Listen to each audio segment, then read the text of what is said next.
Komisioni për të drejtat e njeriut dhe mjetet e informimit publik miratoi nën për nën dhe në tërësi projekt ligjin për buxhetin e vitit 2026. Projekt ligji u miratua vetëm me votat e maggjorancës, ndërsa opozita votoi kundër. Kryetaria e Komisionit Jorida Tabaku tha se propozimet e opozitës për projekt ligjin e buxhetit të vitit 2026 nuk janë reflektuar. Tabaku tha se qeveria duhet të marrë masa për caktimin e minimumit jetik. Ne kemi diskutuar në këtë komision për minimumin jetik. Avokati i popullit ka prezantuar 2 herë minimumin jetik dhe më vjen keq që me ligjin e buxhetit të shtetit koncepti minimumit jetik nuk njihet.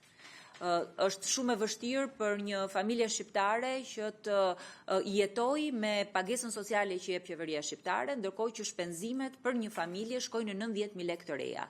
Qeveria shqiptare duhet marrë masa menjëherë për prezantimin e minimumit jetik, nëse jo me buxhetin e shtetit, ne jemi të hapur edhe me antarët dhe me kolegët e opozitës propozimin ligjor ta sjellim dhe ta prezantojmë, por fakti që sot buxheti i shtetit vjen për vitin e 13 radhazi pa absolutisht asnjë ndryshim dhe reflektim në mbështetjen sociale dhe minimumin jetik, për ne është e papranueshme.